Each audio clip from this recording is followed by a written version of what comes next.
Bonjour à tous, bienvenue sur Examcast, le podcast sur Neuchâtel Xamax fait par des fans pour des fans.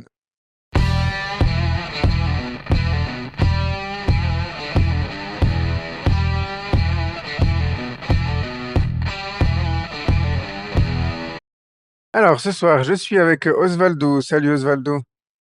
Salut. Et je suis également avec Michael. Salut Michael. Salut. Les trois rescapés du Tessin ce week-end, vous avez bien fait un bon voyage de retour, messieurs. Ça va. Non, mais c'est long le Tessin. C'est une vraie trotte et c'est pas la porte à côté, donc c'est un peu long sur la fin quand même. Faut avouer. Ouais. Bon, Bon, on ben, va on pour rien espère que vous cacher, on avez... l'a fait ensemble, hein, donc Ouais, c'est ce ça. retour, donc voilà. Je sais que Michael a fait un bon retour du coup, puisque je l'ai ramené sain et sauf, en tout cas jusqu'à la gare de Holton. Ensuite, il s'est débrouillé comme un grand. Mais voilà, j'espère que vous avez gardé un petit peu d'énergie, vous en avez récupéré pendant le dimanche et que vous avez pris un petit peu d'énergie pour le programme d'aujourd'hui. Donc le programme d'aujourd'hui, c'est bien évidemment le débriefing de ce match contre l'AC Bellinzone au Stadio Comunale, c'était le 3 mai. Et puis on va également vous briefer le prochain match de l'antépénultième pardon, journée de Challenge League qui nous opposera au Étoile Carouge FC.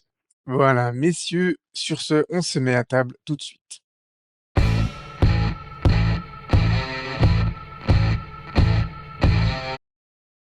Alors, ce samedi 3 mai pour le Châtel Xamax, c'était la 33e journée de Challenge League.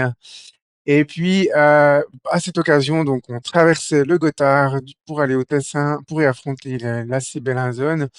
Un déplacement, on vous le cache pas, chers auditeurs, on n'a pas beaucoup d'affection pour lui, parce que voilà, c'est loin, en distance, et puis, disons, les conditions du côté de Bellinzone, que ce soit en tribune presse ou du côté du COP, des supporters sont, voilà, on va presque dire indignes de la Challenge League. Et puis, en plus de ça, c'est souvent des matchs de football pas très jolis à voir du côté de la zone, messieurs. Hein, le passé récent, que ce soit des victoires, des défaites ou des matchs nuls, ont rarement été des grands matchs de football dans tous les cas à la Maladière. Alors ce match, il n'a pas fait exception et malheureusement pour nous, il s'est terminé par une défaite sur le score de 3-1. Alors, on n'a pas eu énormément de réactions de la part de nos auditeurs, de nos suiveurs sur les réseaux. Bah, Lucas, il nous dit franchement sans commentaire. Donc, ben voilà, il n'y a pas de commentaire de la part de Lucas, du coup. Luigi qui nous dit 5 saisons qu'on nous répète qu'on prépare la saison suivante. Faudrait voir pour, avec un petit smiley tout énervé. Grégoire M qui nous dit c'est roue libre. Serge nous dit les tests c'est une chose, mais l'arbitrage cette saison vraiment très mauvais. Alors je pense que Serge fait allusion à une action en particulier, le deuxième but de Bellinzone. On reviendra là-dessus, on vous donnera notre avis à ce sujet. Et puis on a Eliano qui nous dit dommage de ne pas avoir réagi après le 2-1.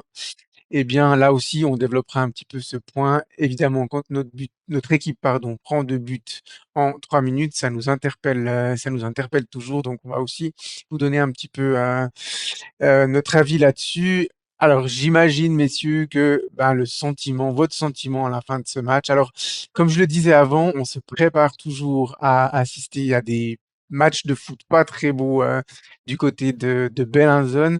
Mais malgré notre préparation mentale d'avant-match, on peut quand même ressortir déçu de ce genre de prestation, Osvaldo. C'est certain, parce que c'est sûr que en fait, dans ce genre de cas, il y a quand même le contenu. Quand on n'a plus rien à jouer dans une saison, c'est le contenu qui fait encore plus mal quand on perd. Parce qu'on se dit qu'on a quand même de bonnes raisons de jouer libéré et qu'on ne le fait pas forcément. C'est plutôt l'effet inverse qui s'actionne. Donc, ouais, on va le développer dans le débrief, mais c'est sûr que une soirée comme samedi, c'est jamais enthousiasmant pour des supporters. Ouais, Michael, on a assisté au match vraiment côte à côte. Ouais. Ben voilà, ton langage corporel allait dans ce sens-là. On peut qu'être déçu après un match comme ça. Ouais, ouais, bon bah toi qui m'as vu, je pense que tu as bien compris à quel point c'est pas un match qui m'a passionné et je pense qu'il a passionné pas grand monde. Il y a sur un de tes commentaires, ça parle de roue libre. C'est vrai qu'il faut quand même, en tout cas, si on n'est pas en roue libre, il faut s'alarmer sur ce petit sentiment qui commence un peu à arriver parce que ça fait 3 matchs que le contenu est franchement pas là et on peut que se raccrocher à ça sur une fin de saison où on s'en fiche un peu du résultat. Et c'est vrai que ces 3 derniers matchs sont franchement pas convaincants contre des adversaires de calibre bien différent. Et puis là, ça ne s'est pas spécialement amélioré contre Bellinzone avec ouais, voilà, un match qui nous a pas fait rêver très clairement. Effectivement. Alors, pourtant, les Xamaxiens sont pas forcément mal rentrés dans le match. On va dire que c'était assez égal au début. Il y avait pas grand-chose à tirer des 10 premières minutes. Mais on a quand même été les premiers à mettre le nez à la fenêtre. C'était la 11e minute de jeu avec une action qui se développe sur le côté droite. Et puis, c'est Demassay qui adresse un centre en retrait. Et là, Jesse Autier passe vraiment tout près de l'ouverture du score. Osvaldo, sa frappe termine sur la transversale. Oui, oui, bah, il y avait de bonnes intentions de départ finalement. Au tout début de match, on prend le match comme on doit le prendre. Et puis un joueur comme Jesse Autier, qui a quand même été l'un des artisans offensifs de ce deuxième tour côté Neuchâtelois, ou en tout cas d'un sentiment au courant de ce printemps d'automatisme un peu plus retrouvé, avec l'aide de Demachai, frais de sa bonne nouvelle de la semaine, à savoir sa prolongation de contrat. Et Mhm. une belle action à deux, un beau centre, et puis une frappe qui passe, qui vient frapper la barre transversale. On a manqué de réussite sur ce coup-là. Ouais, pas grand-chose à reprocher aux attaquants xamaxiens. Jesse Autier, il reçoit le ballon dans des conditions assez bonnes, on va dire. Il fait le geste juste, hein. Le contrôle est bon, il fallait tirer rapidement, les défenseurs revenaient sur lui, il frappe en se retournant. Et puis là, c'est le petit manque de réussite. Ensler était battu. Et voilà, comme souvent, après une grosse occasion, eh bien, malheureusement, derrière, on prend l'ouverture du score. Alors, Michael, on avait déjà vu dans les premières minutes, on percevait déjà une certaine fébrilité de cette défense, on va dire, un peu en test, expérimental, voilà, je cherchais le mot. Ouais. Mais sur la 13e minute et l'ouverture du score de... qui est-ce qui a ouvert le score? C'est Luzuena. Oui. Eh bien, on a quand même vu des grosses lacunes, même si la frappe de Luzuena est quand même à saluer, Michael. Oui, belle frappe. Bah, tu l'as mentionné, ça arrive quelques instants après. Ça arrive 2 minutes seulement, à peu près, exactement 2 minutes après, la barre. Donc c'est vrai qu'on rentre, pas trop mal dans le match, mais finalement, ça tourne aussi très vite. Et puis là, effectivement, alors même si la frappe de Luzuena est à saluer, on peut encore, comme souvent, et j'ai l'impression que je pense que c'est quand même des termes des mots-clés qu'on a beaucoup employés cette saison malheureusement, mais on peut encore un petit peu fustiger une certaine passivité. En tout cas, on a beaucoup de Xamaxiens qui défendent dans les 16 mètres.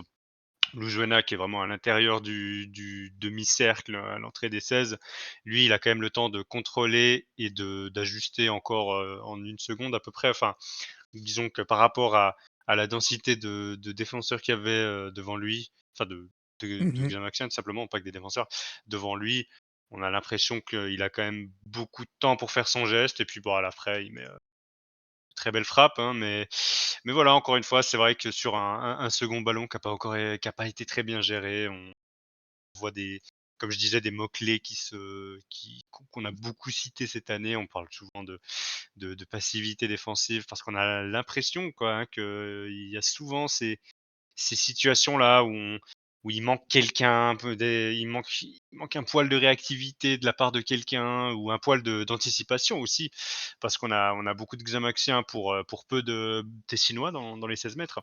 Donc peut-être aussi un Mhm. manque d'anticipation dans le placement qui fait qu'à la fin, on se retrouve avec ces situations-là où certes c'est un beau but, mais c'est pas complètement juste, ouais, on a pris un but, un très beau but, on manque un peu de réussite, et cetera. Parce que c'est aussi notre comportement défensif qui en est la cause.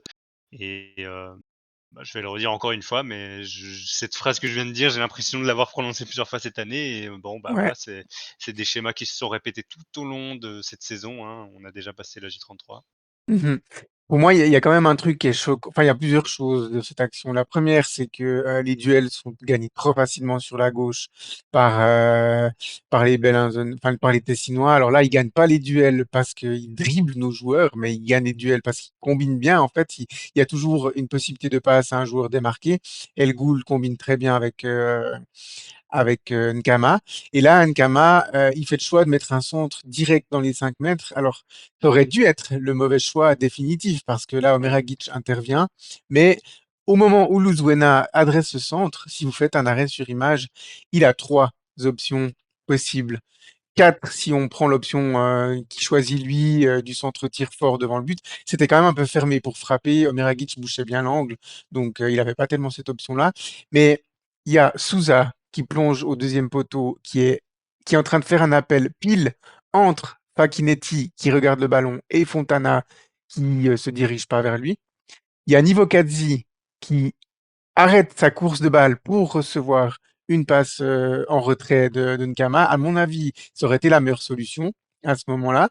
Mais là, de nouveau, eh bien, Giovanni Bamba, Laïdri Maïroulaou et Fabio Saiz sont dans ce périmètre-là, mais il n'y en a aucun qui est au marquage vraiment de niveau 4 Donc, s'il fait le choix sur niveau 4 à mon avis, vu ses qualités de finisseur, c'est aussi but. Et puis, il avait aussi la possibilité peut-être de temporiser un peu et de la mettre tout de suite sur Nkama, parce que lui, il fait une course aussi. À ce moment-là, il n'est pas encore dans le demi-cercle, mais il arrive dans le demi-cercle et il aurait pu aussi recevoir déjà le ballon en première intention. Donc déjà, le placement de la défense, là, est défaillant. Alors, on remercie dans un premier temps Luzwena de faire le mauvais choix. Omeragic intervient. Malheureusement, enfin, je ne sais pas s'il décide ou s'il subit, mais il n'y va pas avec les mains pour bloquer le ballon, il va avec le pied. Ça repousse. Et là, ben, c'est un peu la faute à la malchance parce que le ballon arrive vraiment directement dans les pieds. Il doit pratiquement pas bouger Luzuena à ce moment-là. Il fait le bon contrôle, il voit que la défense n'est pas en place et que Meragic n'est pas complètement en place non plus, hein. Il vient d'intervenir au sol. Et puis voilà, derrière, il adresse la frappe. Omeragic la voit arriver, mais il est un peu court. Et puis elle est suffisamment puissante et suffisamment bien placée.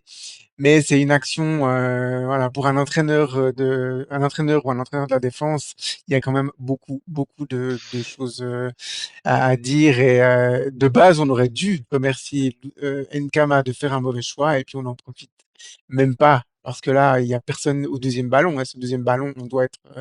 on doit être dessus. Les défenseurs centraux sont nulle part. Et puis les deux milieux axiaux, ils sont nulle part non plus. Il y a aucun joueur finalement de Bellinzone dangereux dans l'action qui est vraiment marqué de près. Et ça, on peut pas répéter ça plusieurs fois par match et surtout d'une saison si on veut espérer mieux. C'est vraiment c'est trop facile pour nos adversaires de marquer comme ça. Alors certes, il fait une bonne frappe. Les frappes qui partent juste de l'extérieur des 16, c'est pas des buts assurés. Il faut que l'attaquant fasse un beau geste pour que ça se transforme en but. Mais on a quand même un peu trop facilité la tâche des joueurs des Chinois sur cette action. Et Oui, là, et ben, bah, ouais. ouais. Non, j'ai cru que tu avais fini, je veux pas Non, te non, couper. vas-y, vas-y. Mais oui, mais justement, par rapport à ça, et pour souligner à quel point c'est aussi pas que une question de charnière centrale, ces soucis défensifs, c'est que là, on a vraiment, Ou de on gardien. a, ou de gardien, c'est qu'on a quand même, on est 7 dans les 16 mètres. Donc à partir de là, le bloc est regroupé. Alors on peut parler de placement, parce qu'effectivement, sur le centre de Nkama, il avait peut-être d'autres solutions. Il a pris la solution un peu la plus compliquée, c'est de la mettre dans l'axe 5 mètres, alors que le gardien, c'était dans sa zone. Meraguich la repousse bien, voilà. C'est un peu les prémices de son bon match, hein, parce qu'on en parlera, mais il a Oui. fait un très bon match. Mais justement, c'est pour ça que c'est même pas qu'une question de charnière centrale, de défense dans sa globalité, de gardien, c'est on est 7 dans ces 16 mètres sans compter le gardien, bien sûr, donc 7 joueurs de champ. Le bloc est regroupé, mais sur un second ballon comme ça, un ballon repoussé par le gardien, on n'est pas dans cette zone-là avec le Lujena qui, lui, pour le coup, est bien placé pour récupérer une des possibilités de finalité de l'action, c'est-à-dire un second ballon qui revient dans l'axe extérieur surface. Et ben, lui, c'est très bien senti. Il est au bon endroit et ensuite il prend sa chance. Donc voilà, on peut parler de placement de beaucoup de monde probablement parce que, ouais, c'est quand même, c'est toujours un peu frustrant, des actions comme ça où on parle de manque de passivité de la défense, alors que, bah, il y a quand même presque toute l'équipe qui est, derrière le ballon à ce moment-là, quoi. On n'est pas pris de vitesse. Mais là, dans cette situation-là, on est dans une situation, la situation du fameux deuxième ballon sur un centre. Le deuxième ballon, c'est pas que le taf de la défense centrale. Il y a aussi, je veux dire, les milieux défensifs, les demi-défensifs qui sont en droit lorsqu'il y a une attaque comme ça, d'être aux abords des 16 mètres et puis de venir en soutien. Et finalement, je veux dire, il y a aussi, il me semble, Bamba qui est dans les parages. Je veux dire, le fait que il y a suffisamment normalement de joueurs de chaque bloc pour intervenir. Et le truc, c'est on est en retard, on est en retard à tous les niveaux. Le centre, il est fait beaucoup trop facilement avec beaucoup trop de liberté. Les joueurs de chaque bloc qui sont dans les 16 mètres sont partout, sauf en direction du ballon. Ça revient depuis derrière un petit peu au petit trot pour être mesuré. Et ça fait beaucoup trop d'erreurs sur une seule action pour pas prendre but. Et le truc, c'est que ben, ces erreurs-là, elles se sont répétées tout au long de la saison et elles nous ont handicapés dans des proportions assez grandes quand même. Bah, je sais pas si c'est une question de revenir au petit trot dans le sens, du replacement défensif parce que encore une fois, on a quand même beaucoup de monde, mais là, je pense, et c'est pour ça que c'est toujours une fois, encore une fois, vraiment pas qu'une question de joueurs à vocation défensif. Le travail sans ballon et le travail donc du bloc défensif de l'équipe, c'est que je pense que c'est aussi le comportement défensif dans sa globalité, dans le sens où il faut avoir, euh, comment dire? Avoir, des automatismes aussi sans ballon, c'est-à-dire dans le placement, dans qui fait quoi dans ces 16 mètres, parce que on a tout le monde qui s'est regroupé, parce que pour le coup, il y a du monde, hein. Il y a peut-être juste De Massay qui est pas encore tout à fait là et puis, peut-être Ben Seguir, parce que, encore une fois, il y a 7, ils sont 7, hein, les joueurs de champ quand même dans les 16 mètres. Mais c'est là qu'on est c'est probablement là aussi qu'on est mauvais défensivement cette année. C'est dans ces automatismes-là sans ballon parce que si c'était qu'une question d'individualité, des défenseurs centraux et même, des défenseurs, des latéraux, tout ça, ça se saurait parce qu'on a quand même des joueurs qui valent quelque chose dans ce poste-là. Mais, je pense que ça image bien, ces soucis défensifs qui sont, globaux lorsqu'on n'a pas le ballon, qu'on doit se regrouper vite, qui se place où, qui prend qui, parce qu'il y a que 3 Tessinois dans les 16 mètres pour 7 rouges et noirs et puis qui est à la coupure si jamais il y a un second ballon, qui revient dans l'axe et à ce compte-là, il y avait que Luzbena dans cette position donc ouais, je pense que c'est une image qui enfin, une séquence qui image bien nos soucis défensifs et c'est pour ça que c'est un petit peu parfois, enfin, c'est aussi, une bonne preuve que c'est pas qu'une question d'individualité, ces problèmes de défense et de toute façon, c ça serait un souci d'individualité que si on avait des joueurs qui faisaient constamment des erreurs individuelles.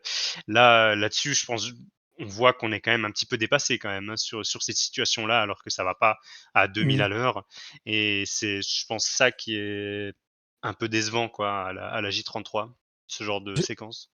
je pense honnêtement que si on avait une statistique en Challenge League des buts pris par des équipes suite à des erreurs individuelles, on serait pas forcément plus haut que le reste de la ligue. Alors peut-être on serait pas dans le dans le premier dans les premiers de ce classement-là, mais on n'aurait pas un nombre double ou triple de nos adversaires. Donc on est vraiment sur, comme tu le disais, Michael, la capacité à défendre de manière collective. Et puis cette capacité à défendre de manière collective, elle va aussi avec l'application de consignes individuelles. À quoi je sers? Mon poste sur Mm. le terrain, c'est ça. Et en phase offensive, je sers à ça. En phase défensive, je sers à ça. En phase défensive, moi, si je suis défenseur central, mon job, c'est de museler les attaquants. C'est de les empêcher de se retrouver dans des bonnes conditions pour frapper en direction du but. Si je suis milieu défensif, mon but, c'est de bloquer les milieux défensifs et offensifs de l'équipe qui vont plonger, qui vont essayer de récupérer ces deuxièmes ballons, ou alors qui vont essayer de se mettre en position de frappe, ou qui vont essayer d'adresser une bonne passe à mes attaquants. Mon job en tant que latéral, c'est de bloquer les ailiers. Et puis, mon job en tant que milieu de couloir, bah, c'est de dire donner un coup de main à mon défenseur latéral si il y a des dédoublements de la part de l'adversaire. Et puis, sur cette action, on a l'impression vraiment que les Tessinois, ils avaient un coup d'avance sur tous les Xamaxiens en phase défensive. Il y en a aucun qui a vu l'action finalement comment elle allait se développer. Et, Ouais. voilà, et c'est malheureusement des erreurs qui se sont répétées souvent. Et voilà, ça, il n'y a pas de miracle. Ça se crée à travers des automatismes et du travail à l'entraînement. Ça, il y a absolument aucun doute là-dessus. Voilà, on va avancer à la séquence suivante. Alors, on aurait pu craindre que Xamax lâche déjà le match alors qu'il venait à peine de commencer à la 13e minute, mais on a quand même eu une bonne réaction de l'équipe à ce moment-là, avec, ben, ma foi, un joli but hein, dans sa Ouais. construction et aussi un peu dans sa conclusion, avec voilà, une belle passe du très remuant Ben Seguir sur le côté droit, Michael. Ouais, ben, on en parlait nous pendant le match, on a beaucoup je pense qu'on a plutôt bien apprécié son match, je pense il a surtout pu s'exprimer en première mi-temps, on en parlera après, mais en deuxième, on n'a plus grand chose à se mettre sous la dent quand même de notre côté, mais je pense que sur cette première mi-temps, on a quand même beaucoup apprécié son match. Il on a beaucoup loué ses qualités dans l'axe, sur son positionnement en numéro 10, mais et ça fait un petit peu écho à ce que j'estimais lorsqu'on parlait de lui. On voit aussi que c'est pas qu'une question de poste, on va dire son gain de forme sur le tour, je dirais peut-être, et même un petit peu avant, mais voilà sur le fait qu'il soit en train véritablement de faire une bonne partie de saison actuellement.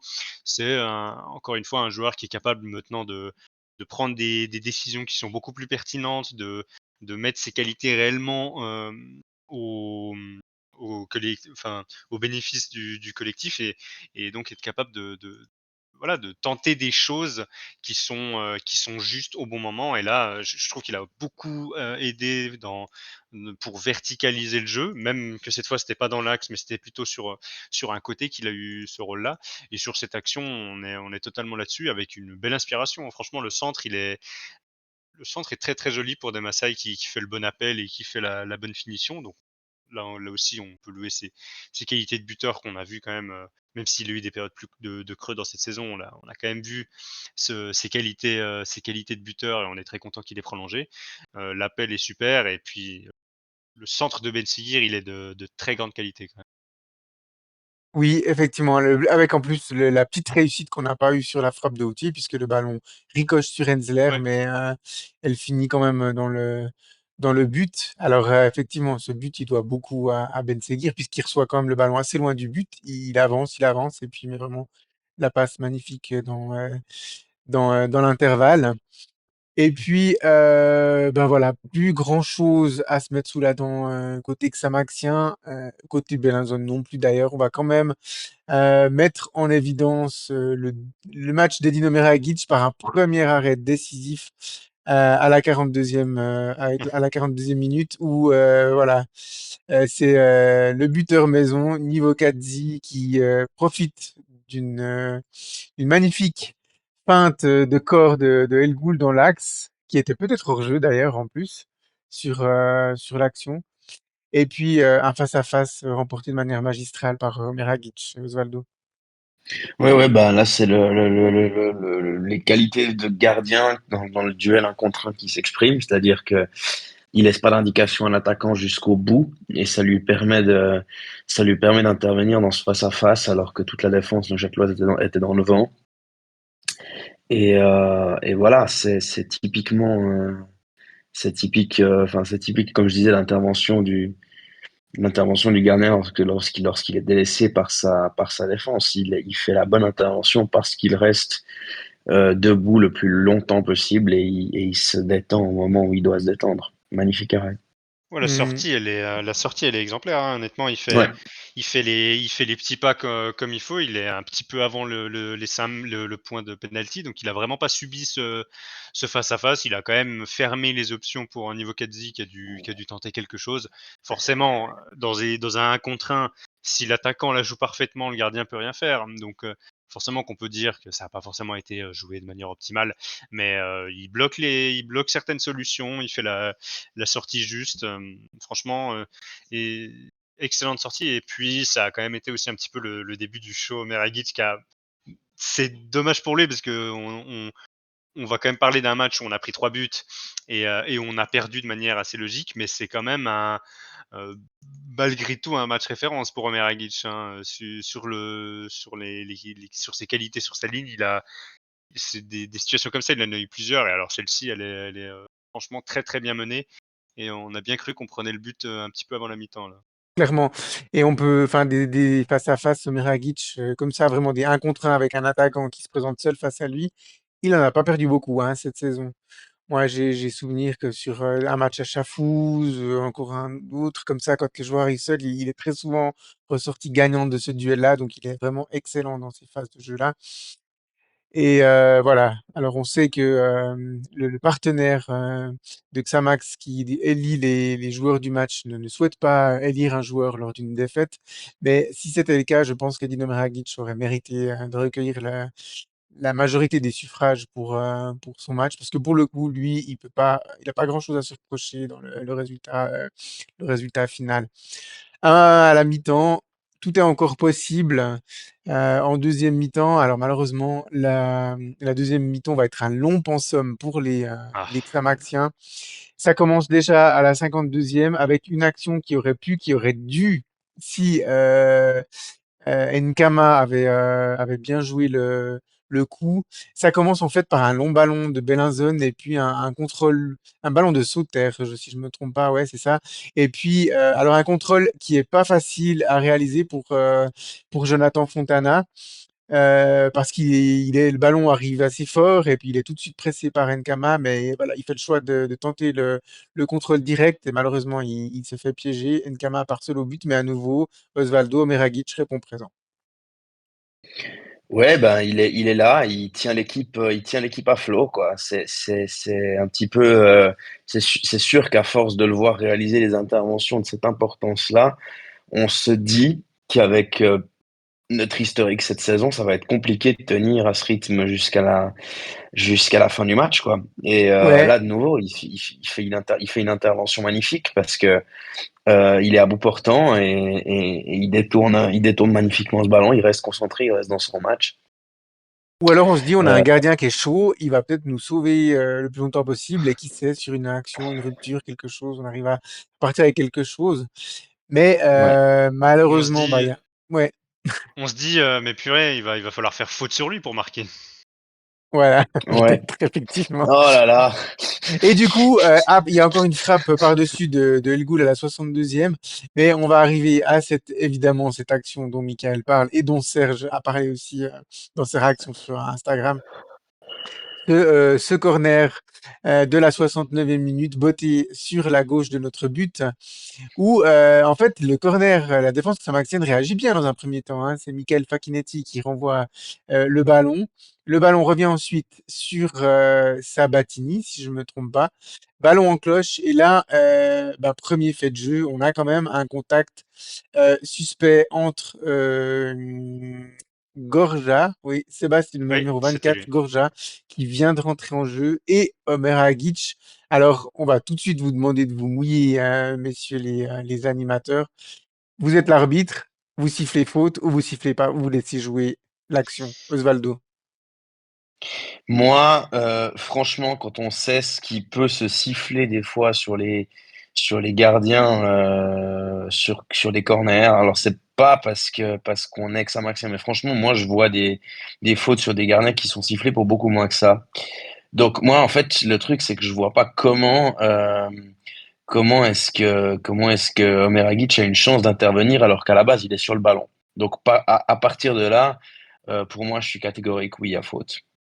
Mhm. Michael? Ouais, bah, est-ce qu'on est potentiellement biaisé? Probablement, hein, mais faut je pense humblement que j'aurais eu cet avis-là, si j'étais spectateur neutre, dans un match que je regarderais quelconque parce que, j et pour le coup, je le dis vraiment, c'est parce que bon, j'ai pas eu une grosse, réaction d'humeur ou d'émotion parce que je suis un peu détaché sur une fin de saison comme ça, donc j'ai l'impression quand même que je le dis en essayant d'être le plus objectif possible.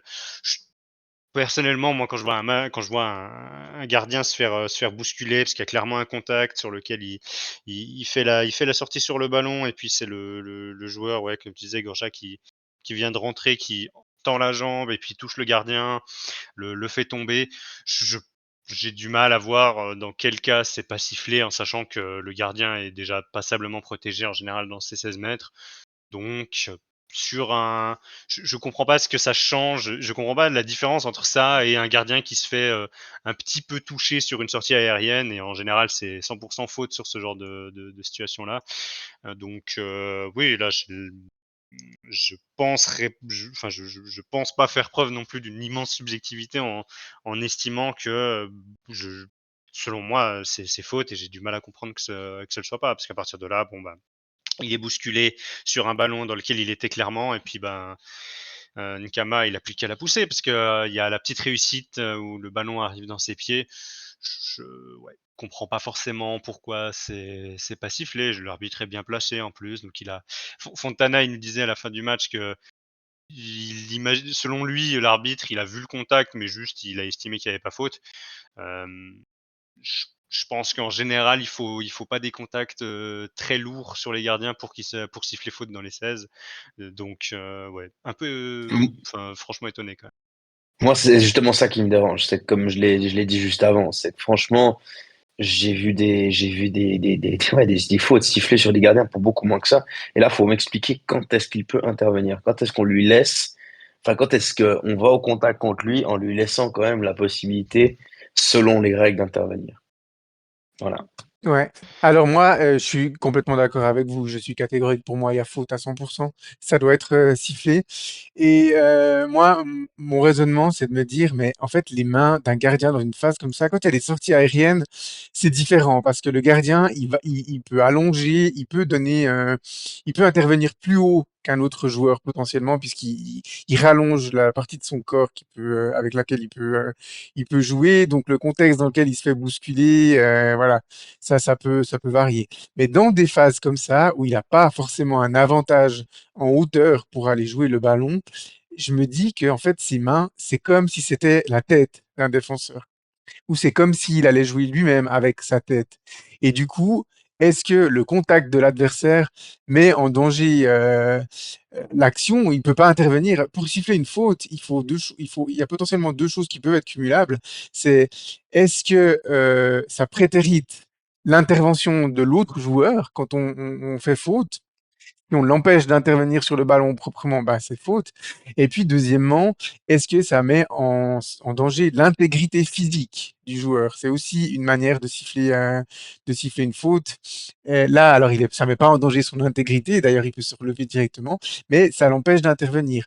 Et je suis à peu près certain que si on remplace le gardien par un défenseur qui va mettre la tête, et ben, au moment où, à l'endroit où Nivo Kazi a le pied, eh ben, il a le pied qui est trop haut et qui empêche le gardien d'intervenir. Alors, c'est pas volontaire parce que niveau 4 quand il reçoit le ballon, il est dos au but, il est fixé sur le ballon, il voit évidemment pas Omer Agic sortir. Donc, il fait involontairement faute parce que lui, il pense voilà, jouer son action, contrôler. Enfin, je sais pas ce qu'il cherche à faire à ce moment-là, mais il cherche à jouer le ballon, il cherche pas à faire faute sur le gardien.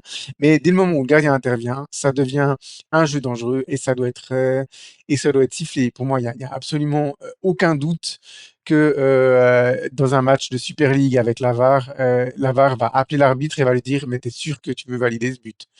Parce Oui, que, enfin, c'est pas possible. Même dans le direct, c'était déjà flagrant, mais quand j'ai revu les images, je les ai revues à plusieurs reprises. Et je me demande toujours comment l'arbitre peut estimer que c'est jouable. Il y a un vrai contact entre Nivokadzi et Omeragic. Il l'empêche vraiment d'intervenir, clairement. Ouais, ouais, ouais, alors c'est pas Nivokadze, je crois que c'est mais je crois vraiment que c'est Gorga, mais en tout cas, c'est le truc du Gorgia, 3 oui, il est pardon, le oui, excusez-moi. Oui, oui, je l'ai dit avant, c'est mais Gorgia. le mais sinon, enfin, en fait, de toute façon, pour moi, au-delà même de toutes les interprétations de est-ce que même ça pourrait être dangereux, et cetera, s je la je rev en revoyant l'action en boucle, enfin, de toute façon, c'est juste que c'est même pas le Tessinois qui la touche, c'est Omer Agic, mais sur le contact, sur la percussion, il peut pas bien la capter à cause de ça. Donc c'est lui-même qui renvoie sur Nkama. Donc à partir de là, il est juste mis out de l'action à cause d'une faute. Quoi. C'est pas beaucoup plus. Enfin c'est tout bête hein, pour moi, parce que c'est lui qui la touche en plus. C'est pas que c'est même pas le Tessinois qui passe devant lui et dans quel cas ça aurait presque pu être une faute de Meragic.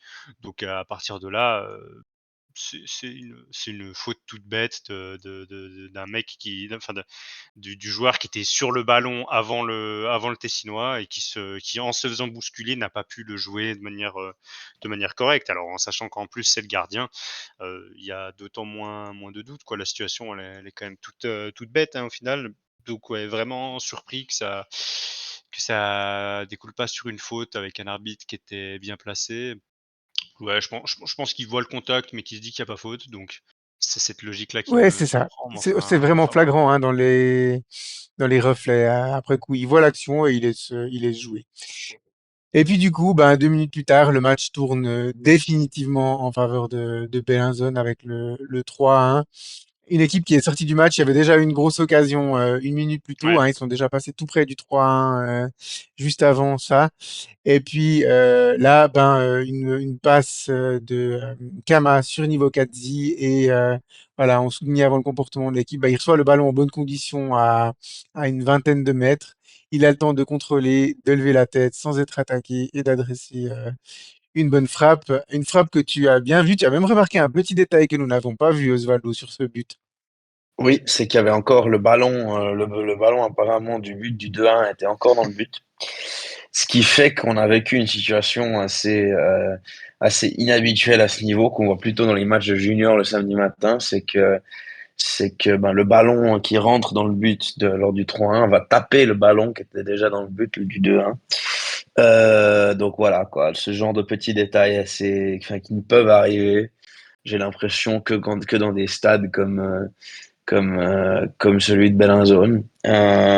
Parce que je veux dire, même je pense que des stades de haut niveau de Challenge League, vous voyez pas ça. Donc, c'était là le petit aspect comique de ce troisième but. ouais, Ouais, mais je pense que t'as c'est un as peu le eu seul moment où on a rigolé, mais non, Ouais. mais t'as eu l'œil, hein, parce que nous on l'a pas vu. ouais, Alors non, non, on n'a pas vu clairement. plus proche du but que nous en ça Ou moins loin, on va dire. ou moins loin du but que nous en tribune presse on le rappelle et la tribune presse elle est placée sur une des montagnes autour du stade. Donc on était quand même très très loin du terrain. Mais ouais, non, c'est vrai que ça n'arrive jamais normalement. C'est le petit détail marrant. Après, sinon, le but, bah, euh, du propre aveu de Fontana, l'équipe a un peu craqué mentalement à cause de ce qui s'est passé avant. Et de toute façon, il y a eu une action juste avant, comme tu l'as dit. Je crois que même, je pense qu'Omeragic fait un arrêt. Mhm. Il est plus dans les reflets du match, mais voilà, il a dû à mon avis refaire un sauvetage. Et puis bon, bah une action où je pense que l'hypothèse du craquage elle est facile à identifier quoi. Hein. On Il va y y a plus revenir, personne, ouais. il y a plus personne. Niveau quasi, a tout le temps d'armer sa frappe et puis ouais, on l'a encore une grosse passivité. Là, il a quand même tout le loisir de bien la placer. Alors il la place très bien, mais il a vraiment tout le loisir de le faire. Donc ouais, on était aux abonnés absents en termes de défense. Mais de défense, je parle même pas que des joueurs défensifs, hein, on s'entend, par rapport à ce que je disais avant. Vraiment, ouais, on n'y était plus. On n'y était plus, effectivement. On va revenir sur ce point-là. Voilà, la fin de match est anecdotique. Hein. On n'a pas noté de grosses occasions d'un côté ou de l'autre. Bellinzone n'a pas cherché à tout prix à inscrire un quatrième but. Et puis nous, on a été tout simplement impuissant, assommé mentalement après ce troisième but. Les 20 dernières minutes, incluant le temps additionnel, ont été un long pensum, tant pour les joueurs que pour nous, les spectateurs. Voilà. 3-1, score final. On va quand même aborder 2 points qu'on va un petit peu décortiquer, messieurs. Le premier, c'est les tests que Anthony Breza avait promis de faire et du coup, il a tenu ses promesses. Il a testé, hein, il a aligné d'entrée Briani Soro comme latéral droite alors que Michael Gonçalves était disponible. Il a aligné Michael Facchinetti comme défenseur central alors que Johan Epito était disponible, aurait pu être prétendre à une place de titulaire. On va pas se cacher. Je pense qu'Anthony Breza, bah, vous l'avez entendu hein, aussi à notre micro à la fin du match, n'était pas satisfait. Je pense que c'était votre cas aussi, messieurs. On peut pas se montrer satisfait des tests faits par Anthony Breza sur ce match. On aurait pu se montrer satisfait après une défaite, c'est pas impossible, mais après un match avec cette physionomie-là, on peut pas être satisfait. Ouais, puisqu'on a complètement subi, donc à partir de là, c'est vrai qu'en sachant que les changements étaient beaucoup défensifs, enfin beaucoup dans le secteur défensif, il y a pas mal de choses qui n'ont pas été satisfaisantes, même si c'est pas que la défense qui a été remaniée, parce Mhm. que devant, même si c'est pas Oui, du changement de joueur, on l'a dit, je l'ai mentionné avant, Ben Seguir était dans une autre position. Lui, pour le coup, il montre qu'il est aussi capable de jouer sur un couloir, hein, ça, il y a pas de souci.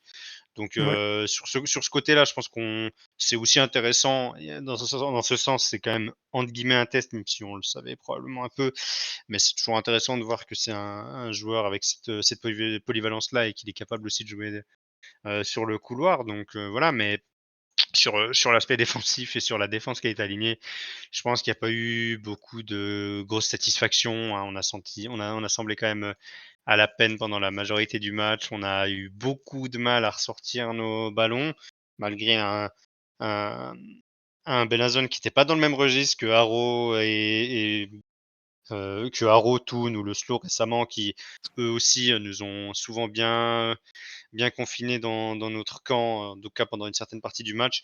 C'était quand même beaucoup moins agressif sans ballon, mais il y a eu des gros soucis dans les transmissions, alors que ce soit la qualité pure de la passe ou probablement aussi sur la capacité à trouver des joueurs, à avoir du lien entre le milieu et la défense.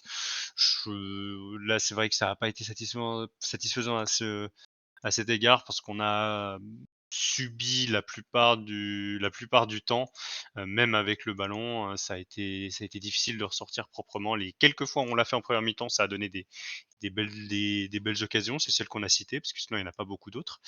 Mais sans ça, effectivement, ces changements-là n'ont pas forcément apporté plus de d'assises défensives, hein, ça on l'a bien vu. Ouais, et je sais pas, Osvaldo, tu voulais rajouter quelque chose par rapport à cette thématique? Alors moi je comprends totalement hein, que dans la peau, enfin, si j'étais à la place d'Anthony Breza, je ferais aussi, enfin je profiterais aussi de ces derniers matchs pour faire des tests. Maintenant, il me semble pas, puisque tu as évoqué avant l'exemple de Brian Soro latéral droit, il ne me semble pas que c'est la première fois qu'on le teste à ce poste. Et il ne me semble pas qu'il ait si souvent que ça donné satisfaction dans cette position-là. Donc, moi, je me pose un peu la question de dire, alors, combien de fois est-ce qu'il a été testé par Breza dans cette position? La question mérite d'être posée parce que je dois avouer que je m'en rappelle plus. Mais pour moi, dans ces cas-là, il y a test et test. Et je trouve que voilà, s'il y a des vraies innovations qui ont pas été essayées avant, j'ai aucun problème avec le fait qu'elles soient faites. Les choses qui ont déjà été tentées plusieurs fois auparavant, je pose la question. Après, je la pose de manière distante sans avoir toute la vérité, hein, et sans détenir la vérité comme personne sur cette terre. Mais voilà, je me pose la question de la pertinence de certains essais. La plupart méritaient d'être testés. Effectivement, ils n'ont pas donné satisfaction.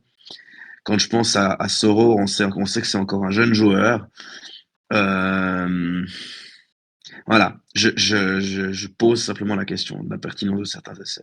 Moi, Ouais, je je suis vais lancer le pavé dans la mare par rapport à ça. Je sais que Briani nous écoute, hein, donc on profite pour lui faire un petit clin d'œil. On l'apprécie beaucoup. Et moi, je pense clairement que les qualités de Briani Soro, et il en a, ne s'expriment pas le mieux dans un poste de latéral. C'est un profil de défenseur central. Et je pense que l'utiliser régulièrement, que ce soit comme solution de dépannage ou pour faire des tests dans un poste de latéral droite, c'est nous exposer à lui faire perdre confiance en ses qualités et en son jeu. Et là, je mets plutôt le doigt sur ce Oli Forte l'avait fait un petit peu.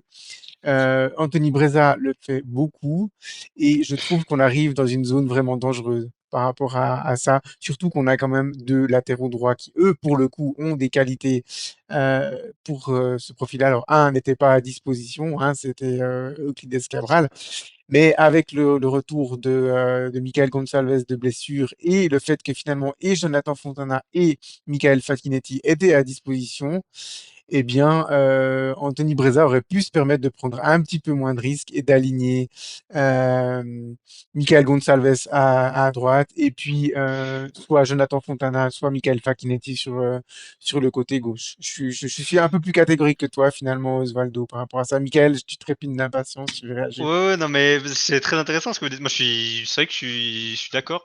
Et il y a quand même quelque chose qu'a dit Osvaldo qui m'intéresse là-dedans. C'est vrai que je suis d'accord dans le. J'avais pas forcément pensé à la chose comme ça, mais moi, je suis aussi d'accord quand il estime que euh, tester c'est bien.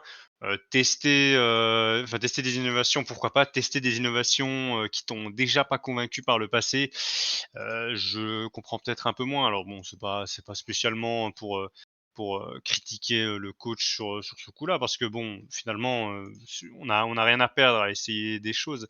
Mais c'est vrai que par exemple Soro, ça, Breza aussi l'a déjà tenté, a pas forcément, je pense, été entièrement satisfait. Hein. Contre Chafouz, je me souviens d'un match où il est sorti à la mi-temps quand même, après avoir débuté sur le poste de latéral droit.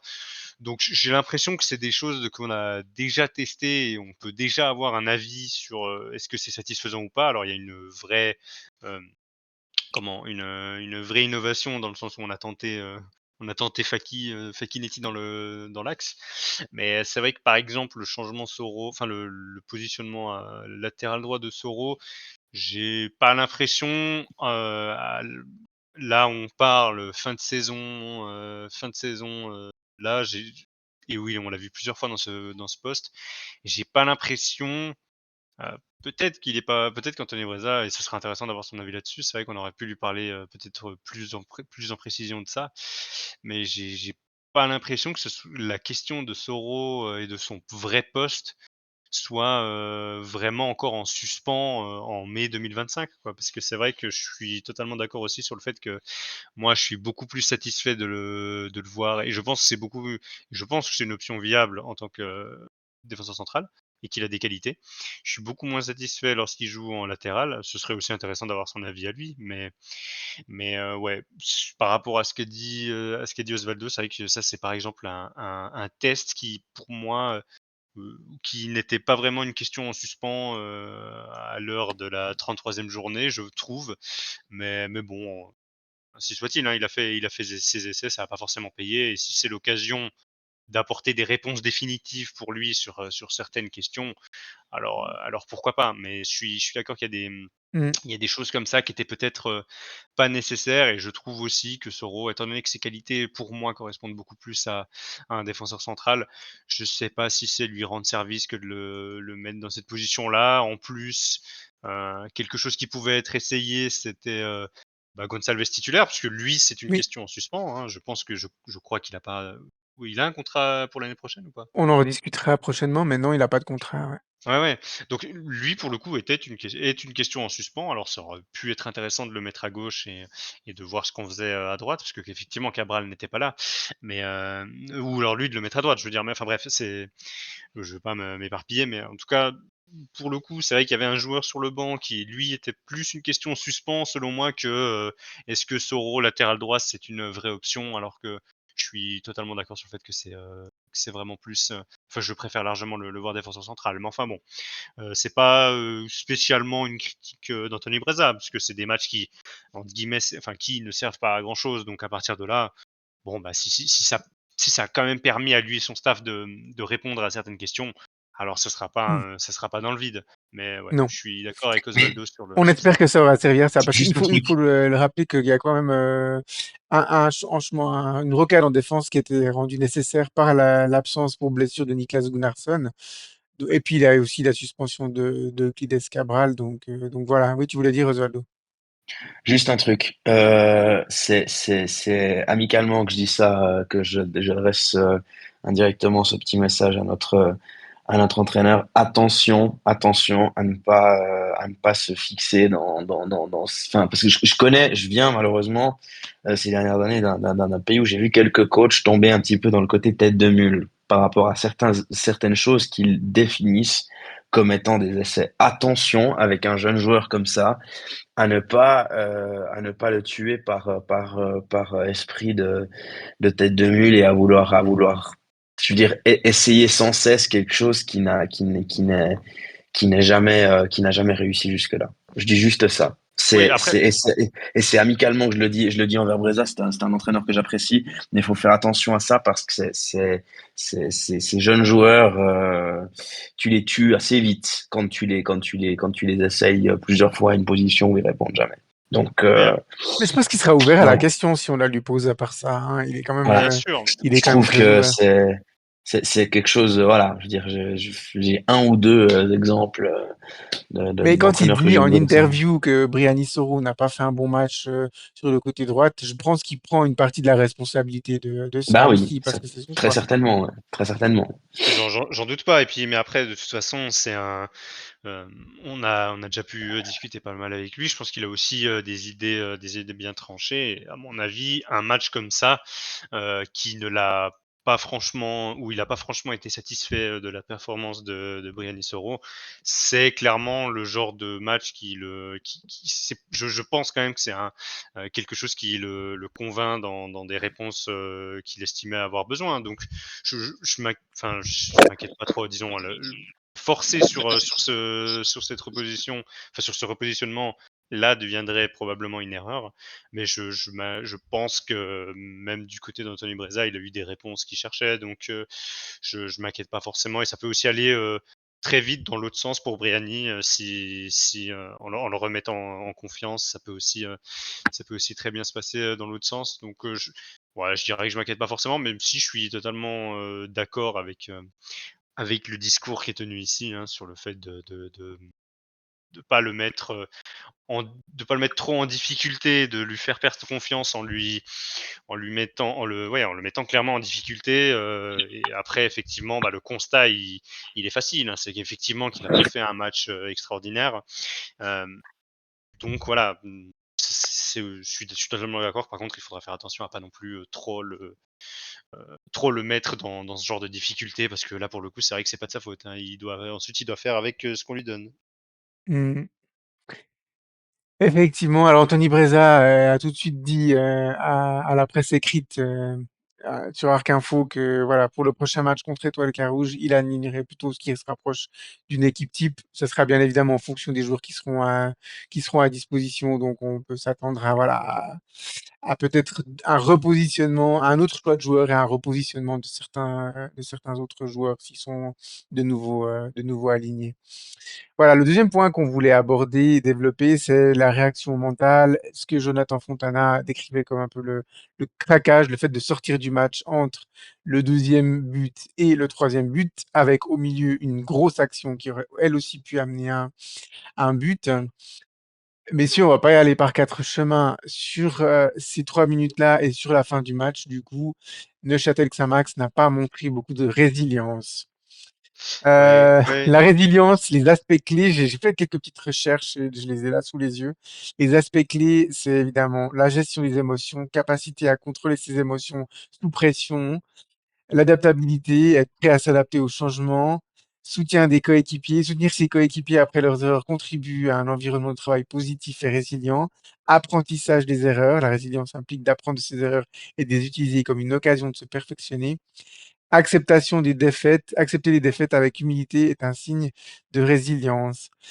Donc voilà, en entendant ça, qu'est-ce que ça vous inspire, messieurs, sur le mental de notre équipe dans ces 3 minutes et du coup sur les 20 minutes qui suivent et qui mettent fin au match?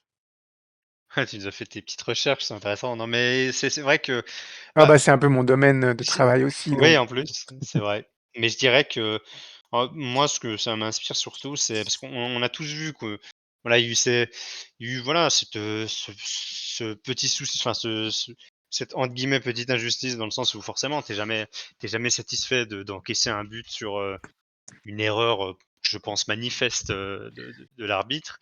Le mot est important puisque effectivement du coup avec un football avec VAR, bah, ce serait, probablement une faute corrigée puisqu'on parle vraiment là d'erreurs manifestes d'un arbitre. Mais, bon, je j'ai pas forcément je me fais pas forcément un avis pour autant alarmiste malgré ce que je vais dire, puisque bon, ça reste, il y a quand même toujours forcément des frustrations, ça peut arriver, mais il y a quand même un petit bémol, c'est cette gestion des émotions, surtout sur une saison, si la saison d'après, tu as envie d'être, une équipe, cohérente et digne de ce nom, elle va quand même être importante parce que sur un match où l'engagement émotionnel, il est quand même pas censé être immense, c'est quand même un peu dommage de pas c'est toujours plus facile à dire qu'à faire, surtout quand on est nous sur le bord de terrain, mais c'est sûr que c'est dommage sur un match comme ça, très peu engagé émotionnellement, de pas réussir voilà, à essayer au maximum, au mieux de faire abstraction et de rester dans son match, parce que sur une saison où on jouerait un peu plus où on jouerait un petit peu les premiers rôles, des moments de tension, il y en a forcément. Et là, on va dire qu'on a vu une équipe qui a un petit peu sombré sur un moment qui était, voilà, et l'arbitre a fait une erreur, mais sur un match presque amical, quoi. Donc même si c'est toujours facile à dire, il y a quand même l'influx nerveux, il y a quand même un esprit de compétition parce que ça reste un match de championnat. Mais voilà, c'est plus là-dessus que moi, c'est plus là-dessus que j'ai des choses à dire. C'est que c'est vrai que c'est pas le match avec un contexte très chargé. Et malgré tout, on a vu ouais, une réaction de l'équipe qui a pas forcément plu. Donc, ça va forcément aussi être un sujet si tu veux être une équipe compétitive. oui, on prend ce but à la 70e. Il reste 20 à 25 minutes de jeu suivant le temps additionnel qui est accordé. Il y avait aucune raison de dégoupiller. OK, on prend des injustices, on sait, les arbitres sont des êtres humains, ils peuvent faire des erreurs. Il n'y a pas moyen de les corriger dans la deuxième division suisse, mais OK, et il reste 20 minutes pour revenir au score. On a réussi une première fois. On peut y arriver une deuxième fois. Il n'y avait aucune raison de vraiment dégoupiller. Je pense que à ce moment-là, c'est logique que Meragic montre une certaine frustration, qu'il aille se plaindre à l'arbitre. C'est logique que Saiz aille dire son fait à l'arbitre, puisque c'est lui encore à ce moment-là qui porte le brassard. Si je ne me trompe pas, il n'était pas encore sorti Je crois. à ce moment-là. Mais peu importe, ou alors Fakinetti, je me souviens plus à quel moment ça s'est passé. Je pense que Mais ça devait être là, mais ouais, voilà, bref. mais c'est le capitaine qui va parler, c'est le gardien qui est victime de la faute. Le reste de l'équipe, on est déjà concentré sur qu'est-ce qu'on va faire, enfin la capacité, voilà, à repartir de l'avant et à revenir au score. Et on a l'impression en fait que toute l'équipe s'est laissée envahir par la frustration de Meragis, la frustration qui, on le rappelle, est légitime, hein, je pense, à ce moment-là. Il se sent lésé sur cette action, donc il a toutes les raisons de réagir fort à la non-décision de l'arbitre, mais les autres, il n'y a pas de raison de prendre cette énergie négative à ce moment, qui peut être négative à ce moment-là, et de la faire sienne. C'est comme si l'équipe était empathique dans un moment où il faut pas l'être. Ou alors, il doit y avoir une réaction de dire, ouais, c'est pas grave, Edine, mais nous, on va se battre, on va aller récupérer, on va aller essayer de combattre cette injustice de la meilleure des manières en revenant au score. Et non, du coup, on se démobilise complètement et c'est même plus que du découragement. Là, c'est encore plus profond parce que on laisse champ libre et Bellinzone sur le troisième but, eh bien, ils ont affaire à une défense qui est pas revenue du tout dans le match. Elle est encore frustrée, elle est encore en train de se dire, mais putain, l'arbitre, il est en train de nous voler. Et c'est pas possible dans le foot. On doit aussi, dans ces moments-là, que ce soit des matchs à enjeu ou pas à enjeu, on doit avoir la capacité à passer à une action suivante. C'est comme quand tu rates un contrôle et puis le ballon se en touche. Tu vas pas méditer ça pendant tout le reste du match. Si ça arrive à la troisième minute, tu vas pas passer 87 minutes à te dire putain merde, j'ai raté un contrôle. Le foot, ça passe d'un côté à l'autre, ça va vite. Et puis, les erreurs, ok, elle est arrivée, elle a eu des conséquences ou elle a pas eu de conséquences, mais c'est bon, elle est passée, on passe à autre chose. Et on a l'impression que notre équipe, elle n'arrive pas à faire ça. Elle n'arrive pas à faire Mhm. ça de manière assez récurrente. Et du coup, ben, ça, quand on n'arrive pas à apprendre de ça, à se développer par rapport à ça, eh bien, on répète les mêmes erreurs ou alors on ressent les mêmes frustrations sur des erreurs d'arbitrage ou sur des erreurs d'un coéquipier ou autre, mais on prend pas le positif de tout ça. Et c'est ce qui fait que, voilà, à la 33e journée, on a déjà perdu, en fait, pratiquement la moitié de nos matchs disputés. C'était la 17e défaite Ouais.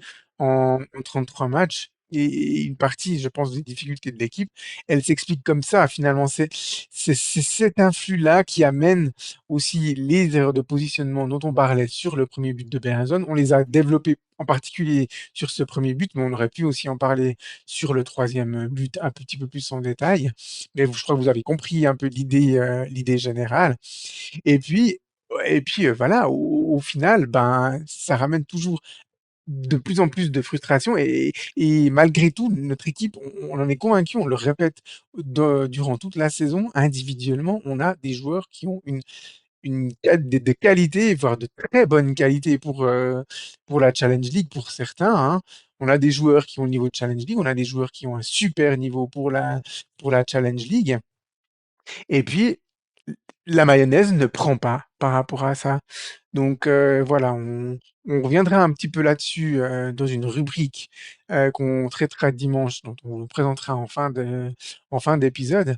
Mais il y a vraiment un gros, gros travail par rapport à ça. Et j'espère qu'Anthony Breza, il reprend aussi ces éléments-là. Il travaille les choses sur le terrain, hein, les combinaisons, l'entente défensive, les phases défensives. Mais c'est aussi sur ces aspects-là où il doit recadrer son équipe et puis dire, mais en fait, les gars, si on fait un super résumé du match, vous êtes dans le match jusqu'à 1-1, vous êtes dans le match parce que notre gardien, il fait un super match, et ensuite, il y a tout qui est flingué en 3 minutes. Et puis Ouais. derrière, ben voilà, du coup, vous avez pris 2 coups de marteau derrière la tête, et puis vous n'arrivez pas à vous relever pour aller vous-même essayer de porter un coup de marteau derrière la tête de l'adversaire.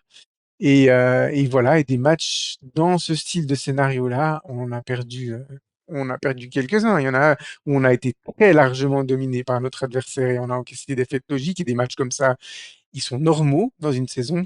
Il y a des matchs où notre adversaire joue beaucoup mieux que nous et il mérite de gagner.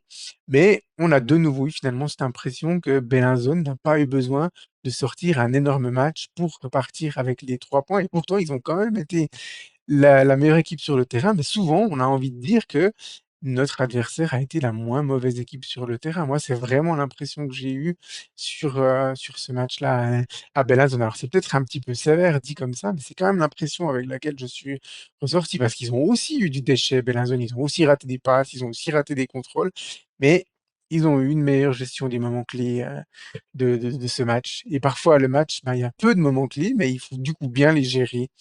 Et puis, bah, c'est à peu près ce qui s'est passé sur ce match-là. Voilà, je sais pas, j'ai C'est- j'ai dit c'est- beaucoup de il y a- choses là, messieurs, je sais pas si ça vous fait réagir. Mais il y a deux statistiques qui se rejoignent et qui sont les mêmes. Il y a deux seules équipes qui ont plus de défaites que nous sur la saison, et c'est ces deux mêmes équipes qui sont les deux seules de la ligue à avoir plus de buts encaissés que nous. Ces deux équipes, c'est Nyon et Chafouz, qui sont les deux derniers. Mmh. Moi, 17 défaites en 33 matchs, dans un championnat où voilà, il y a un haut du classement avec un champion qui a mérité sa montée. mais où, de nouveau, moi, je ne vois pas énormément, je ne trouve pas qu'on est dans une Challenge League avec 4, 5 équipes qui partaient avec des chances égales de jouer la montée. Alors vous me direz, ça arrive jamais, 4, 5 équipes aussi fortes, mais franchement, il y a une certaine homogénéité. Et moi, franchement, 17 défaites en 33 matchs, même si voilà, ça fait un petit moment qu'on sait que mathématiquement, on risque plus rien ou presque plus rien. C'est 59 buts encaissés. Moi, c'est quand même des chiffres qui me dérangent beaucoup, hein.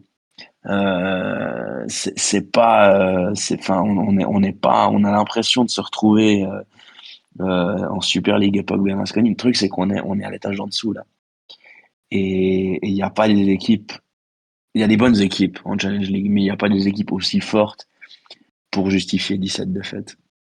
Ouais, bah, Hmm. il y a plein de matchs où, comme tu dis Mirko, où on n'est pas non plus largement dominé mais ça tourne pas en notre faveur, pas par malchance ou autre, mais justement par certaines gestions dans les moments clés. C'est forcément pas anodin, hein, de perdre 17 matchs et ça pourrait, il y a encore 3 matchs pour espérer que ça ne s'empire pas, mais le bilan pourrait être même encore un petit peu plus salé. Peu importe, dans tous les cas, c'est déjà énorme maintenant. Et et voilà, ça c'est clair que c'est pas anodin et c'est au-delà même de l'aspect mathématique, parce que bon, tu je veux dire, il y a plein d'équipes qui sont larguées pour le titre, mais qui sont pas à 17 défaites, quoi, hein. On parle de Ville, on parle de Vaduz, on parle de Carouge, qui sont tous à des années-lumière de pouvoir, croire, enfin d'avoir pu croire à cette première place, étant donné que Toon a déjà 11 points d'avance, ne serait-ce que sur le deuxième, mais qui figure bien mieux que nous sur cet aspect-là. Donc c'est vrai que ça c'est on insiste beaucoup là-dessus sur cette fin d'épisode, mais c'est quand même vraiment pas anodin. Donc ça va être un immense, ça va quand même être un très gros chantier. Et puis simplement sur ce qu'on parle sur l'aspect mental et de rester dans le match. Encore une fois, moi c'est vrai que ça me tient quand même à cœur de préciser qu'effectivement, c'est forcément toujours un peu plus simple à dire sur le côté, cet aspect de gestion des émotions, de pas craquer quand il y a une injustice, au niveau de l'arbitrage et cetera. Mais, même si c'est, plus facile à dire qu'à faire, ça reste un point notable parce que c'est pas anodin, dans le sens où, on est quand même à un moment de la saison où émotionnellement, on a plus grand chose et on joue plus vraiment avec on n'est plus censé jouer avec, et ce serait compréhensible de plus jouer avec un influx nerveux, maximal et même là, c'est compliqué de gérer nos émotions donc c'est forcément pas anodin pour la suite de la saison en partant du principe qu'on va quand même vouloir garder, une bonne partie de l'effectif et ce serait positif parce qu'on a souvent fustigé le fait qu'on faisait, 20 changements par année. Pour ceux qui restent et pour ceux qui vont venir, il va falloir quand même beaucoup se renforcer sur, beaucoup de points et ce qu'on vient de discuter en fait vraiment partie. Eh oui, totalement. Je crois qu'on n'a jamais fait un débriefing aussi long de l'histoire de Xamcast, messieurs. Faudrait revoir ça dans nos statistiques internes. Mais voilà, ça met une conclusion à ce débriefing de match. Ces deux thèmes, en fait, c'est aussi quand on arrive à la fin de saison et qu'il y a des thématiques récurrentes, bah forcément, on a de plus en plus de grains à mettre dans notre moulin. Donc, voilà, sans mauvais jeu de mots, du coup. Mais, Ouais. du coup, voilà, s'achève du coup le débriefing. On va pouvoir passer à la séquence suivante.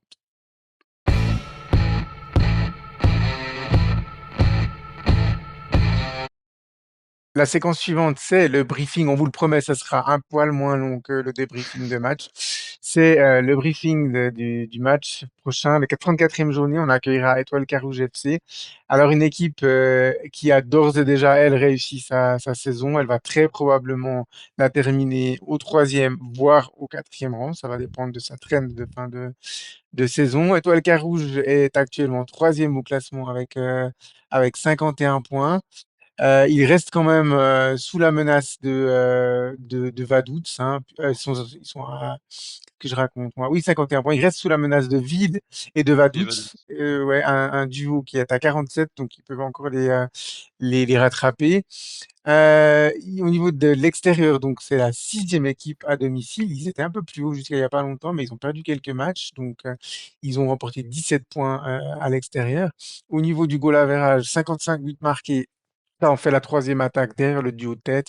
42 buts pris, ça en fait la troisième équipe à égalité avec le slow derrière le duo de tête. Donc d'un point de vue de ces statistiques, ils sont totalement à leur place. Malheureusement pour eux et peut-être source d'espoir pour nous, ils sont sur une assez mauvaise trend, hein. 3 défaites, un nul et seulement une victoire lors de leur cinquième dernier match. Au niveau des meilleurs joueurs, alors on a Oscar Correa en tête avec 11 buts et 5 passes décisives. Et le deuxième, on va quand même, on n'a pas forcément l'habitude de toucher quelques mots de nos adversaires, mais là, on est obligé de le faire parce qu'il fait vraiment une saison incroyable à son poste. C'est Vincent Ruffly, 8 buts et 5 passes décisives. C'est des stats tout simplement hallucinantes pour un défenseur. Bruno Casley, il y en a à 6 buts et 6 passes décisives. Et Florian Izenaï, 3 buts, 3 passes décisives. Ils avaient perdu un de leurs meilleurs scoreurs, hein, Vincent Vendo, qui est retourné du Oui. côté de la deuxième garniture du FC Zurich. Il y aura qu'un joueur suspendu, ce sera Magnin, puisqu'il a écopé d'un carton rouge lors de l'avant-dernier match et il a pris 4 matchs de suspension, donc il manquera, si je me trompe pas, toute la fin de saison, du coup, si je fais bien mes calculs. Ouais, c'est Oui, ça. tout à fait. Du côté de Xamax, ben, Demassa, il soigne ses statistiques. Il en est tombé à 11 buts, 9 passes. Sinon, on reste à les mêmes scores pour Moulay, Toiti, Fakic, Cabral et Onyekachi. Au niveau des blessures, on a toujours Onyekachi, Fourer, Ramzi qui ont manqué le match. Gunnarsson, donc, il a son tendon d'Achille, je ne sais pas sur quelle cheville qui a ressenti quelques douleurs par rapport à l'utilisation du terrain synthétique. Alors, dans le contexte de négociation sur une prolongation de contrat, on va pas prendre de risque, pardon, avec Niklas Gunnarsson. Messieurs, je ne serais pas surpris s'il ne jouait plus d'ici la fin de la saison.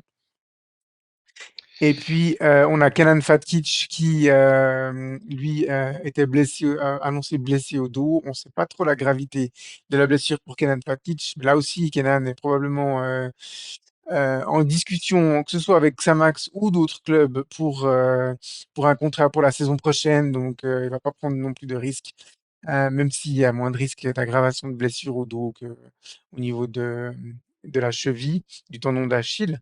Donc, je ne sais pas si on verra Kenan Fatkic à l'œuvre contre Étoile Carouge. J'ai entendu un de vous deux réagir, je crois que c'était toi, Osvaldo, par rapport à Gunnarsson. Ouais, alors enfin, moi je trouverais ça dommage qu'il ne puisse pas prolonger parce que c'est quand même un joueur qui a apporté un vrai plus, je trouve, derrière durant ce printemps. Enfin, en tous les cas, c'est l'un de ceux qui a quasiment tout le monde tout le temps répondu présent. Et Mhm. c'est vrai que ce serait pour moi un regret s'il venait à ne pas prolonger l'aventure. Maintenant, les problèmes que certains joueurs peuvent avoir avec le synthétique ne datent pas d'hier. On sait que c'est une surface de jeu qui peut poser problème. Et ma foi, ce serait pas le premier, ce serait pas le dernier. Mais moi, personnellement, quand j'ai entendu ça avant le match de samedi, ça m'embête un petit peu parce que ils sont pas énormément les joueurs dans l'effectif actuel sur lesquels on a eu d'aussi bonnes impressions aussi longtemps, aussi vite. Mhm. Et Gunnarsson en fait partie, quoi. Donc personnellement, moi, ça m'embêterait beaucoup qu'il puisse pas prolonger l'aventure. Oui, eh ben, effectivement, je pense qu'on développera ce point-là tout prochainement, hein, Osvaldo. Alors, on l'a dit, deux équipes qui sont en manque de résultats, hein, ces derniers temps. 5 matchs sans victoire pour Xamax. Et puis, au niveau d'Étoile Carouge, ben, ils n'ont pas sur un bilan, je l'ai dit, très, très reluisant. Alors, voilà, Étoile Carouge est gentiment distancé, et même si mathématiquement, il peut encore espérer rattraper le CRO pour s'offrir la place de barragiste qui n'a jamais été un objectif pour eux. Et puis un Xamax, voilà, en panne enfin que 2 matchs nuls sur les cinq derniers matchs. voilà, on connaît aussi le style prôné par Adrien Urcea. On le voit mal renier les bases de son jeu. Donc, on voit un étoile carouge qui va venir pour jouer au ballon et puis essayer de nous en priver le plus possible. Mais quel Xamax on va avoir, ou plutôt, on va poser la question comme ça, quel Xamax vous voulez avoir vendredi prochain à la Maladière, messieurs? Ben, c'est vrai que moi, malgré toutes l'estime que j'ai pour cette équipe d'Étoile Carouge, c'est vrai que s'il y a une période où on peut, espérer, ne pas finir sur, un terrible bilan de 4 défaites, bah, c'est celle-ci puisqu'on voit qu'ils arrivent à voilà, ils arrivent un petit peu à court sur cette fin de saison. Moi, je suis allé notamment voir leur match, contre le Slow où voilà, ça manquait ça manquait, de beaucoup de choses devant pour vraiment se procurer les occasions, vraiment être dangereux. Je pense que ils ont ils ont un petit peu un petit peu des difficultés sur la fin pour mettre ce Ouais. dernier coup d'accélérateur qui font qu'ils ont pas finalement pu profiter de l'immense trou noir d'Aro pour, même voler, une petite place chipper une petite place de barragiste. Mais bon, je pense que ça s'explique aussi par le fait que c'était pas l'objectif et cetera, que donc pour eux, la saison, elle est quand même, amplement réussie et voilà, c'est sûr que c'est une période qui est pas extraordinaire. Alors même contre Lausanne, ils ont pas renié, leurs idées, donc ça devrait pas être le cas non plus à la Maladière. Donc on va quand même avoir le droit à une équipe en face de nous malgré la forme du moment et de toute façon la nôtre est pas brillante non plus. Mais voilà, j'espère qu'on aura droit quand même à une équipe qui arrive à passer l'épaule contre cette Étoile Carouge pour, limiter la casse et et quand même avoir, quelque chose contre eux cette année parce que bon, voilà, si étant donné qu'on joue il y a plus grand chose, il y a pas grand chose, de concret à souhaiter, autant déjà quand même espérer, ne pas faire, un bilan, complètement rouge contre une autre équipe, contre une autre équipe cette année. Et puis voilà, encore une fois, on est à domicile donc, on va aussi espérer, et c'est pour ça que c'est aussi bien d'avoir un adversaire comme ça. Même si ça, c'est plus, mon côté subjectif, mais ça m'intéresse, moi, ce genre de match contre une équipe joueuse comme ça pour, dans l'optique d'un match à domicile bah, là, on est clairement dans les derniers matchs qui servent à plus grand chose pour nous. Donc c'est une opposition qui m'intéresse, ne serait-ce que sur, l'aspect, style, de jeu qui est proposé par l'adversaire et qui fait qu'on a, je pense quand même la chance d'avoir un match, pas complètement aléatoire sur cette fin de saison. Après voilà, il va falloir montrer plus que ce qu'on a vu récemment, ça forcément, et peut-être que face à un adversaire qui cale un peu et qui probablement aussi, a plus tout à fait la force de tout donner sur cette fin de saison, ben, on espère avoir une, pas forcément pas c'est pas vraiment peut-être pas une bonne surprise, ce serait peut-être, ce serait peut-être pas une immense surprise non plus de gagner malgré les défaites précédentes, mais en tout cas, voilà, on espère avoir le droit à quelque chose de beaucoup plus convaincant déjà dans le contenu. Parce que moi, ce qui me dérange vraiment sur les derniers matchs qu'on a vécu, c'est que, c'est que récemment le contenu n'y est plus depuis 3 matchs maintenant. Le dernier bon match, c'était contre Aro. Ensuite, bon, Toon, de toute façon, a été très fort, donc c'est même pas une question d'en vouloir à l'équipe, mais effectivement, on a vu qu'on était, trop limité pour une équipe comme Toon. Le Stade Lozanouchi, on va pas refaire, ce match qui était un petit peu, cauchemardesque à suivre. Et puis, bah, là, ce match contre Bellinzone, donc voilà, relancer un tout petit peu la machine pour, avoir le droit à 2-3 émotions dans ce match et puis bon, bah, on verra aussi ce que propose Anthony Breza sur, les petits changements qu'il pourrait proposer. Ouais, totalement. Alors, par rapport à ce que tu viens de dire, Michael, je veux réagir sur deux choses. La première, c'est effectivement Carouge est un peu en panne offensive. Ils ont inscrit leur seul but contre le Stade Lozanouchi sur une séquence lunaire de la part du Stade Lozanouchi. Si vous ne l'avez pas Oui, vu, chers auditeurs, allez voir, ça en vaut la elle en peine. vaut le Des détour, pénaltys hein. comme ça, c'est rocambolesque. Il y a que dans le championnat suisse, on va dire, qu'on a des pénaltys comme ça.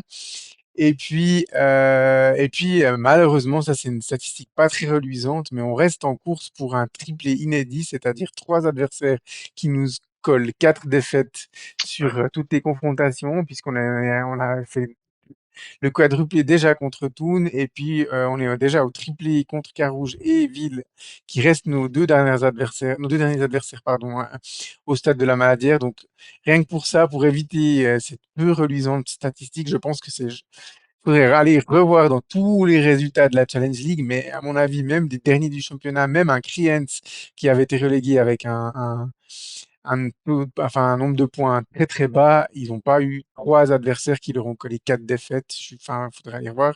Alors nous, ça avait été Peut-être le quand cas, même, mais mais je sais pas. mais C'est quand même peu c'est probablement reluisant. En l'enjeu quand général, même, une équipe comme ça veut dire qu'on perd un tiers des matchs assurés, ouais, hein. ouais, ouais, Je veux ouais, ouais. dire, Non, normalement, une équipe comme ça finit dernier, hein, potentiellement. Mais c'est pas reluisant, ça c'est clair, hein. C'est probablement l'enjeu de nos 2 derniers matchs à domicile, c'est tant est que ça. ça intéresse, les joueurs, mais c'est vrai que Et ça fait puis, quand même tâche. et puis, on a Bellinzone qui remonte très fort, hein. Ils reviennent à un point de nous. Ils sont sur une bonne traîne depuis leur changement d'arbitre, incluant le match de ce week-end. Donc, s'ils peuvent nous souffler, pour autant qu'ils continuent à bien jouer et qu'ils arrivent à bien compter leurs étrangers sur le terrain, eh bien, Ouais, alors ils sont pas assurés de la licence, mais ils peuvent s'assurer de terminer devant nous à la fin du championnat. Et même, on reste même avec de très mauvaises performances sous la menace du Stade Lyonnais, qui eux aussi hein, restent sur deux victoires. Donc voilà, on va espérer que on arrête un petit peu les frais et puis que ce serait vraiment un gros échec de terminer le championnat à la neuvième place. Mais mathématiquement, c'est encore possible. Il reste 9 points en jeu et on n'a que 6 j'aime points d'avance sur le Stade Lyonnais. Le j'aime Stade beaucoup le Lyonnais, petit ouais, ouais, non, je voulais dire, j'aime beaucoup le petit lapsus que tu nous as fait sur Benazon, avec son changement d'arbitre, après un match où l'arbitre leur a offert un bon cadeau, c'est rigolo. Mais ouais, changement depuis leur d'arbitre, changement j'ai dit, d'ar ouais, changement d'entraîneur, bien évidemment. Je suis tellement admiratif de cette équipe qui me font perdre mes mots.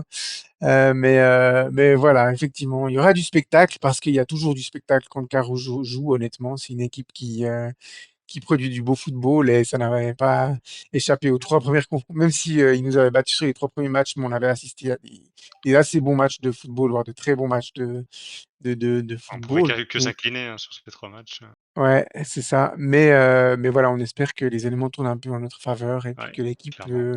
veuille voilà, terminer sur des réactions d'orgueil, quoi, pour éviter encore de perdre des places au classement. Et puis aussi, ouais, on l'a dit, pour éviter le zéro pointé contre trois adversaires. Osvaldo, tu voulais encore dire quelque chose?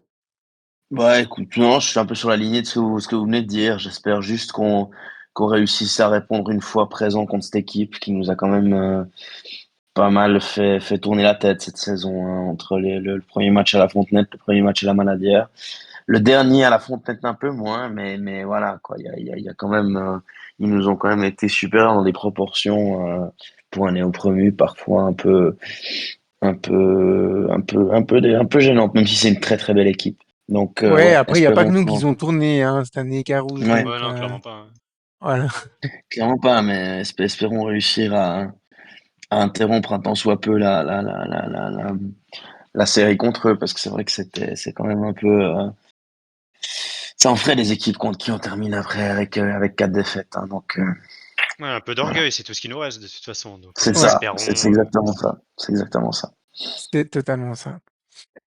Voilà, alors du coup, on peut passer à la conclusion de l'épisode.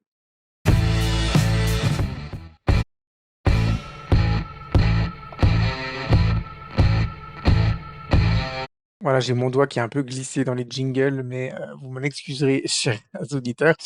La conclusion de cet épisode. Alors, pour le prochain épisode, on vous prépare une petite rubrique inédite, j'allais dire inutile, mais non, elle est bien inédite, elle n'est pas inutile, enfin on l'espère qu'elle ne sera pas inutile.